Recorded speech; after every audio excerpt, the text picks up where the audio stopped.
ಅರಗು ಪ್ರದೇಶದಲ್ಲಿ ಅರಣ್ಯದ ಮಧ್ಯೆ ಕುರುಬ ಸಮುದಾಯದಲ್ಲಿ ಕನಪ್ಪ ಎಂಬ ಬಾಲಕ ಜನ್ಮ ತಾಳುತ್ತಾನೆ. ಅವನು ಧೈರ್ಯಶಾಲಿ, ಬಲಿಷ್ಠ ಮತ್ತು ಪ್ರಾಣಿಗಳ ಜೊತೆ ಸ್ನೇಹ ಮಾಡುತ್ತಿದ್ದ. ಸಿಂಹ, ಹುಲಿ ಬಂದರೂ ಆತನು ಹೆದರುವುದಿಲ್ಲ. ತಂದೆ ತಾಯಿಗೆ ಅವನು ಬಹಳ ಪ್ರಿಯ. ಒಂದು ದಿನ ಕನಪ್ಪ ಹತ್ತಿರದ ಅರಣ್ಯದಲ್ಲಿ ಜಂಗಮೇಶ್ವರ ಲಿಂಗವನ್ನು ಕಾಣುತ್ತಾನೆ. ಶಿವನ ಭಕ್ತಿ ಅವನ ಹೃದಯದಲ್ಲಿ ಹುಟ್ಟುತ್ತದೆ. ಅವನು ಪ್ರತಿದಿನ ಬಂದು ಭಕ್ತಿಯಿಂದ ಶಿವನಿಗೆ ತನ್ನ ಬಲಿಂದ ಆಹಾರ, ಮಾಂಸ, ಹಣ್ಣು, ನೀರು ತರುತ್ತಾನೆ. ಅವನಿಗೆ ಶಾಸ್ತ್ರಜ್ಞಾನದ ಅರಿವು ಇಲ್ಲ, ಆದರೆ ಭಕ್ತಿಯೇ ಅಗಾಧ. ಆ ದೇವಾಲಯದಲ್ಲಿ ಪೂಜೆಯನ್ನು ಮಾಡುವ ಪುರೋಹಿತನು ಪ್ರತಿದಿನ ಬೆಳಿಗ್ಗೆ ಬಂದು ಲಿಂಗದ ಮೇಲೆ ಮಾಂಸ, ಹಣ್ಣುಗಳು ಇರುವುದು ನೋಡಿ ಆಶ್ಚರ್ಯಪಡುವನು. ಇಂತಹ ಅಪವಿತ್ರ ವಸ್ತುಗಳು ಹೇಗೆ ಲಿಂಗದ ಮೇಲೆ ಬರುತ್ತವೆಂದು ತಿಳಿಯಲು ಅವನು ಮರದ ಹಿಂದೆ ಗುಪ್ತವಾಗಿ ಕಾದು ಕೂತನು. ಕನಪ್ಪ ದೇವಾಲಯಕ್ಕೆ ಬರುತ್ತಾನೆ.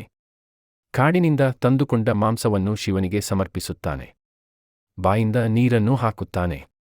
ಪುರೋಹಿತನು ಮೊದಲಿಗೆ ಕೋಪಗೊಳ್ಳುತ್ತಾನೆ, ಆದರೆ ಕನಪ್ಪನ ನಿಷ್ಕಲ್ಮಶ ಭಕ್ತಿಯನ್ನು ನೋಡಿ ಆಶ್ಚರ್ಯಚಕಿತನಾಗುತ್ತಾನೆ.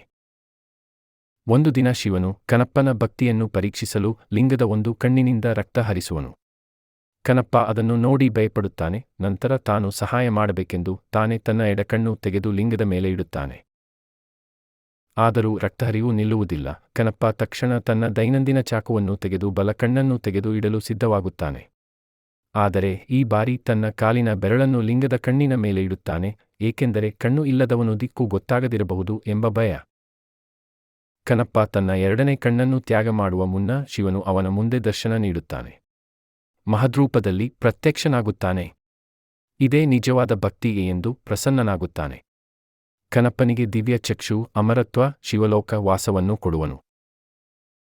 ಶಿವನು ಕನಪ್ಪನನ್ನು ಕಣ್ಣಪ್ಪ ಎಂದು ಪರಿಗಣಿಸಿ ಶಪಥ ಮಾಡುತ್ತಾನೆ, ನೀನು ನನ್ನ ಬಲಪಾರ್ಶ್ವದಲ್ಲಿ ಸದಾ ಇರುತ್ತೀಯೆ. ಆ ಸ್ಥಳವು ಆಗಿನಿಂದ ಶ್ರೀಕಾಳಹಸ್ತಿ ಎಂದು ಪ್ರಸಿದ್ಧಿ ಪಡೆಯುತ್ತದೆ. ಕನಪ್ಪನ ಭಕ್ತಿ ಇಂದಿಗೂ ಜನರಿಗೆ ಮಾದರಿಯಾಗಿರುವುದು. ಈ ಕಥೆಯ ಮೂಲಕ ನಾವು ತಿಳಿಯಬೇಕಾದ ವಿಷಯ, ದೇವರಿಗೆ ವಿದ್ಯೆ, ಆಚರಣೆ, ಸಂಪ್ರದಾಯಕ್ಕಿಂತಲೂ ಭಾವನೆ ಮತ್ತು ನಿಷ್ಠೆಯು ಮುಖ್ಯ. ಕನಪ್ಪನ ನಿಷ್ಕಪಟ ಭಕ್ತಿ ಶಿವನನ್ನು ಮೆಚ್ಚಿಸಿತು.